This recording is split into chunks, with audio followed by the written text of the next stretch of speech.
On behalf of all of us here from Calgary Flames, my name is Beasley saying so long and enjoy your evening.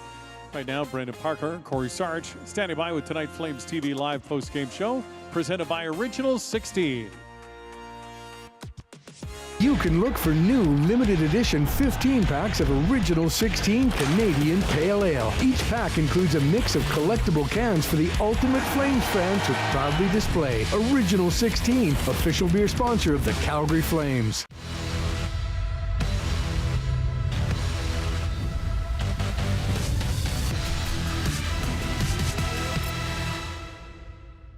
Hello everyone and welcome inside Flames Postgame Live. It's brought to you by Original 16, celebrating things done well. The Calgary Flames, Vegas Golden Knights meeting for the fourth and final time here tonight. And despite a late push from the Calgary Flames, it is the Knights that escape with a 3-2 victory here tonight. Boy, this third period had some twists and turns to it, which we'll get into, including a late goaltending change with about 6 minutes left. But maybe let's first just get your sort of initial take on tonight's hockey game and obviously a devastating blow to the playoff chances of the Calgary Flames. Yeah, it was a quiet start to the game for both teams. The second period didn't really hold a lot to it as well. And then all the action happened in the third period. So it kind of had it had a weird feel tonight. But I didn't really like the attention to detail at the start of the game for the Calgary Flames. Just too much space and time for the Vegas Golden Knights, who is a team that they need to try to smother out there. You can't let their top players get some looks and chances. And it was a little bit of a hole they had to dig themselves out of. They did a good job scrapping and clawing and trying to get back, but again, just too many really high quality chances for this Vegas team tonight. And I don't think they earned them all. I think some of them were given to them by the Flames. Right, and specifically you're talking a little bit about the start too, and then the whole being the 2-0, but just kind of the details from the opening puck drop of this game. Yeah, and right from the get-go, there was a couple guys snuck behind Flames defenders. Right. The Flames had a bad line change that led to a goal. You know, they gave up a lot of 2-on-1s tonight. There was 2 or 3, and remember Rasmus Andersson making a great play on one. At this time of year, you can get away with a couple of those. You can't get away with 6 or 7 grade A chances in a game. It can't happen, and unfortunately, the Calgary Flames gave up a few too many tonight. All right, we will hear some reaction from inside the Calgary Flames locker room. We'll also hear from head coach Daryl Sutter coming up in just a moment. But first, let's look at how the game breaks down with our highlights from tonight's game. And we'll start, as Cory just talked about, right back in the first period. And it was Jonathan Marchessault that gets the Vegas Golden Knights on the board first and kind of keeps on the 2-on-1, kind of pulls it to the middle and then scores his 23rd of the season. Yeah, and I know the Flames, they need some offense and they want to get going and get out of the gate, but you can't lose track of these guys. You can't let them slip behind you, and this is too early in the game to be giving up chances like this. They make them pay there, and that would be a 1-0 lead at that point. And then just a few minutes later, they would add to the lead, and this one comes courtesy a breakaway and a finish. Nicely done there by Michael Amadio. Yeah, and this is the one we're talking about. It's not a good line change, but then the other defenseman, I think it's Gilbert, gets caught way too wide on the boards, and they just give up Main Street. And that's a lot to ask. You know, Markstrom makes a great save on the first part of that attempt, but with no stick, Mackenzie Weegar's kind of left defenseless there. And that would make it a 2-0 game. But here's some of the fight we saw late stages of the first period. In fact, the Flames had a goal called back. We'll get to more of that in just a moment. But this is the one that does count. And inside the final minute, which we know those are huge momentum-type goals, and Walker Duehr sets up Milan Lucic there.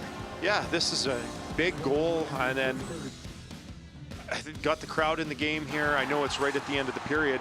These guys go in the dressing room, and I think at the time the score was 2-1. 2-1, well, in this game, but I'm talking about the other games. This time of the year, yes, there's going to be scoreboard watching going on. One of the games is 1-1 that they're tracking. The other one was very tight as well. I thought we were going to see this Flames team come out in the second period just ready to go and gung-ho. Yeah, that Nashville game, we'll talk about the out-of-town scoreboard too. Winnipeg was just getting started at that point, and then this, in the early stages of the third period, is some insurance for Vegas, which it turns out they would need. Nicholas Waugh scores at his 12th of the season, and here comes, maybe just your thought on this one as we look at kind of the replay. Well, we see Anderson, he's complaining to the ref, even as he's on his way back to the net here, he gets taken out of the play, and that's clearly a penalty. Yeah, he's got his hand You on. couldn't see it from the original angle, but when you get that review, that should have been called, so he's got every right. It leads to a goal. I mean, the only other thing that could have been done there was maybe a little more desperation on the part of the other couple Flames trying to take that pass away, but that's a little bit unfortunate.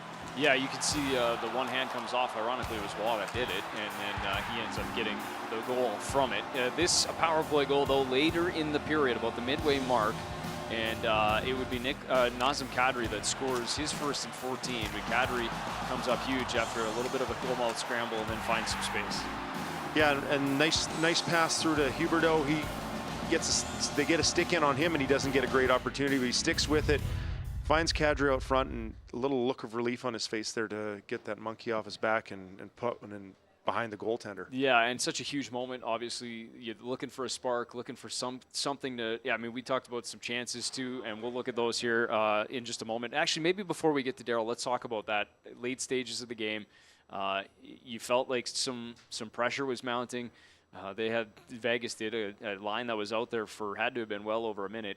And some of the pressure that we saw that led to some chances around the 1 minute mark, but it's just one of those moments that you can't find it. And yeah, and the Flames did a nice job. They generated some pretty good chances. I'm not sure if we're going to see a couple here, but they're moving the puck around. They got a tired group out there. Mangiapane makes a great move to the net. That's a big save by Jonathan Quick. Yeah, and they keep pressing here, and that's a grade A save. And this we haven't failed to mention that the Knights goaltender goes down. Logan Thompson goes down with about 6 or 7 minutes left on the clock. Yep. You got Jonathan Quick sitting there cold, comes out for his 25-second stretch that the NHL gives to their backup goalies when they come in, and made a couple of huge saves. But it wasn't for lack of opportunities of the Flames there. You got to give Jonathan Quick a little bit of credit.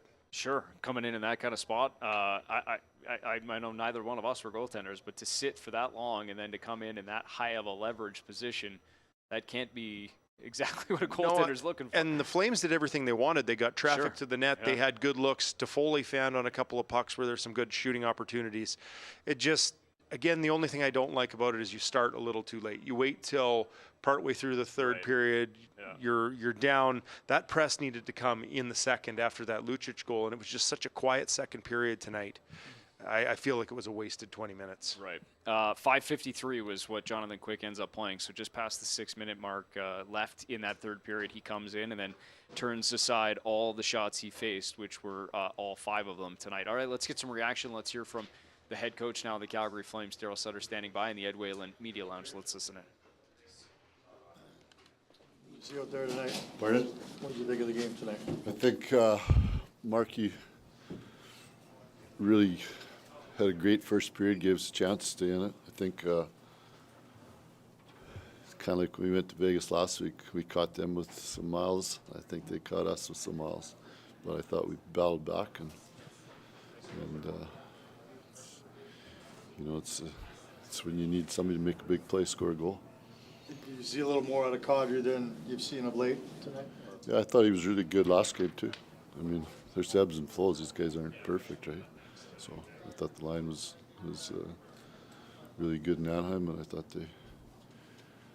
Obviously, he scores. I think now it's got the power play goal too. Yeah. What was the explanation you on the second disallowed goal? Which the empty net. The empty net. Toronto called to the officials to the bench and said that Luch knocked their defenseman into the net. That's why. And we weren't sure either because it was hard to tell. What do we got? That's it. Do you think your team had a chance coming back in the third period? Like, did you see the effort and energy? Absolutely.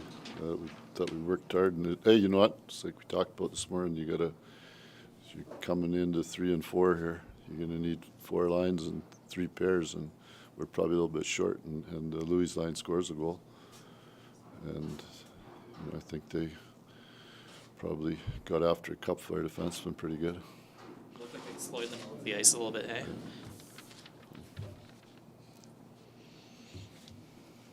What did you say to the guys when you got back in the room afterwards, just knowing what the playoff picture looks like right now? Just stay where you're at, right? There's not much you can do about that. They hear enough of, right? They hear enough of that.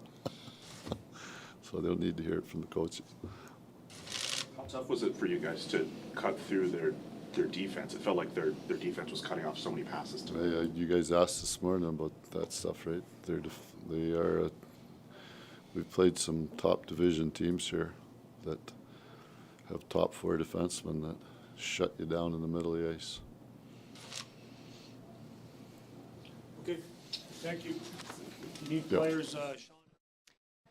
All right, there is head coach Daryl Sutter following tonight's 3-2 loss. And, yeah, I mean, one of the things we obviously talked about, some of the situations late stages of the game and the pushback, happy to see that, but kind of talked about some miles too. I think that makes a good point. We discussed that a little bit earlier this week about catching Vegas, coming home from a 5-game road trip, that first one back, and a lot of miles. Calgary Flames have kind of gone back and forth here too. I don't know if that plays a role into tonight's hockey game, but, you know, that's just part of the league. You catch teams coming in and out of road trips at this point in the season. Yeah, it's the schedule for the NHL doesn't get any easier in a year, and these guys, you know, as professionals, you try to navigate it as best you can, and you get prepared. You just, with the amount of weight and stake that was on this game tonight, though, it should be pretty easy to get up for and get ready for. So, I mean, personally, as a player, you just get ready and you go. Yeah. There should be no excuses. There shouldn't be anything, not this time of year. Maybe the drags of January, you can let that stuff happen, but we're too close to the end here. So I wouldn't be using miles for excuses. They are part of it. I understand that, but you got to get through that, get going. Find a way. Let's talk about the no goals. It happens twice in this hockey game. The first one comes in the first period, which would have made it 2-1 at the time. This one was pretty obvious, I would think. Andrew Mangiapane. Nice little two-touch. I just don't know if that works in hockey, but... And I don't know if he was intending to kick it with the right foot to the left foot. I think that was the part. I think that's the part that was excusable. But then you see on his left foot there, it needs a lot of help to get across the goal line. So I think they got this one right. And I don't know if we get to see Mange's face after the goal.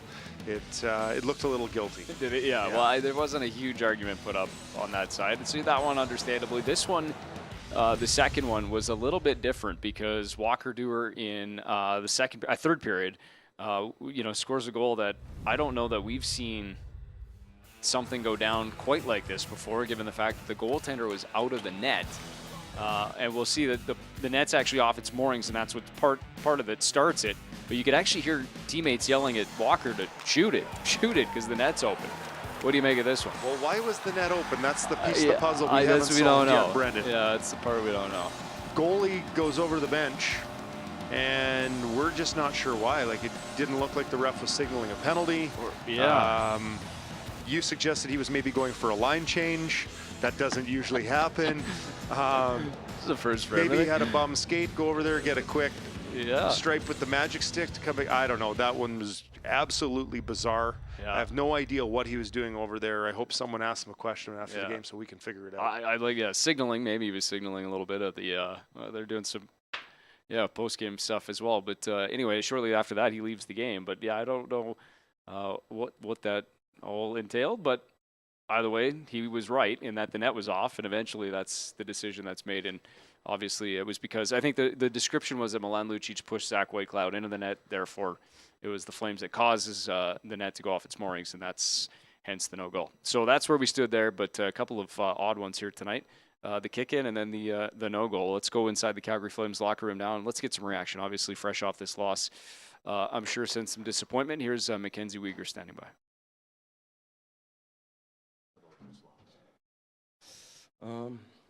I guess our start. We weren't ready to go on time. Need to be ready, in these games, these situations. The last 10 to go here. We need to be ready to go and be desperate right off the start. Does it make it more frustrating that you guys have pointed to that as being an area where you really needed to focus on, right? Yeah, I mean, a lot to talk about frustration, but can't be looking behind us. We got to just keep moving forward here. Starts are, I would assume, just listening to players talk about preparation, about just kind of being ready to go on time. What else goes into making sure that you guys do have the start that you want? I think, we're just all together as a unit. We're all, moving the puck well. We're all skating together well. You got 4 lines and 60 going at the same time. There's the point where you kind of have to do the math, looking at the standings, and you guys watching the Winnipeg game and just praying a little bit right now?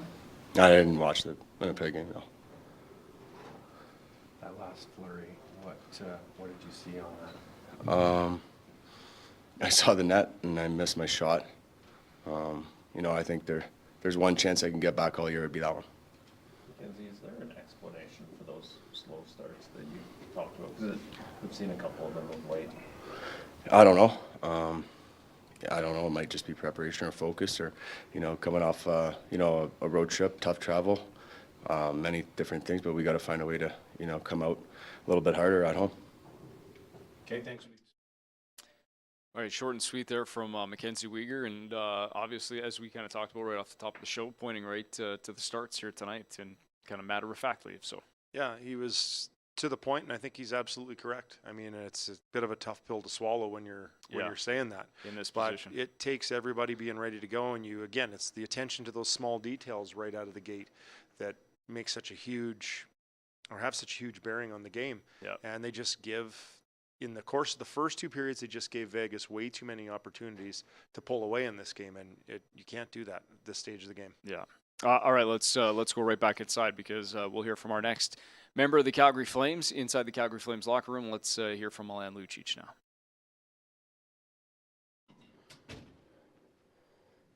Milan asked this of Mackenzie, but what troubles you most about this loss?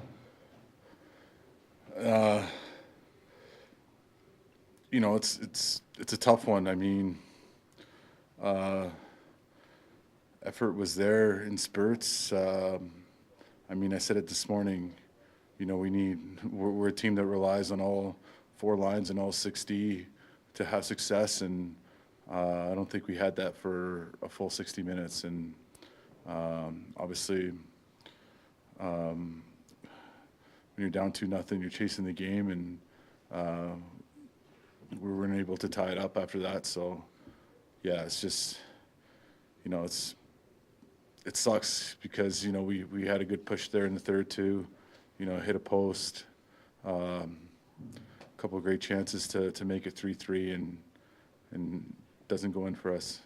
There certainly were moments, but was the group desperate enough? Like I said, in spurts, I think we were, but for full 60, we weren't. And, this is a league where you got to be on your game for full 60 minutes, and we didn't have that. Milan, with the stakes of this game and where you guys are in the standings, how would you explain not having a full 60? I wish I had an answer for you.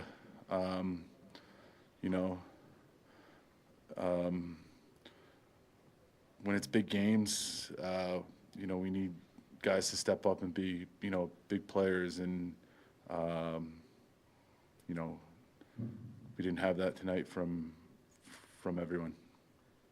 The fact that this team has not won a game when trailing after two periods, is there any way you can even explain that? Because I don't know if I've ever heard of a team not doing that. Yeah, because you talk about that, and it was there a lot last year, and for whatever reason, it hasn't been there once this year. So, that's another frustrating stat to look at. Is there sort of players holding each other accountable as the season has gone this way? Has there been that element in this group that you've seen? Maybe not enough. We'd probably be in a better position if we did a better job of that. Okay, thanks, Luch. Thank you, guys.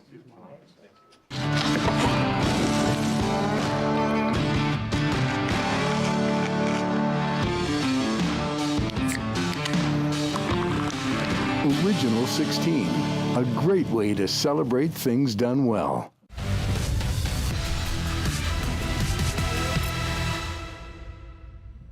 All right, welcome back. Flames Postgame Live. It's brought to you by Original 16, and part of being in the playoff race in the final 10 games is taking a look at the out-of-town scoreboard, not on the players, but it is a part of this particular portion of the job. Here is the one you'll focus on bottom right. Nashville wins 2-1 in a shootout, which means a 3-point game, and Seattle does get the 1 point. And then the one to keep an eye on here tonight is still ongoing. There's about 10 minutes left, 12 minutes left in the third period. Anaheim has just tied it against Winnipeg. They had a lead in the second or after 40 Kyle Connor scores, but Frank Vetrano scores to tie it up. So maybe a glimmer there if Anaheim can somehow find a goal in regulation, and you find yourself right back here in the same position for Saturday, 4 points back of Winnipeg. But the math is getting more difficult as the games pass along. Yeah, we'll leave that to the experts. Yeah. It's just you got to win. It's more so about getting it done yourself. Yeah. And it always is. That's what it ultimately comes down to every year. And the one tough number there is obviously Nashville with games remaining. Yeah. That's probably one of the biggest kickers that's still left out there. And for a team that's kind of decimated with injuries and traded away a bunch of guys, they find a way to keep winning. Yeah, for sure. And that's a look at your Western Conference playoff picture as of right now. But as said, Winnipeg and Anaheim are still playing into the third period in Southern California, just fresh where the Calgary Flames came from. We will put a wrap on this one here tonight, though. It is a 3-2 final. The visiting Vegas Golden Knights come away with a massive win here tonight, and they continue their spread atop the Pacific Division, adding to it now 96 points for first place atop the Pacific. Flames will have to sit and wait for Saturday because that's their next game here on Scotiabank Saddledome Ice as they continue this 3-game homestand against the San Jose Sharks, an afternoon game, 2 p.m. at the Scotiabank Saddledome. Thanks for watching Flames Postgame Live, brought to you by Original 16. We'll see you back here at the Dome on Saturday.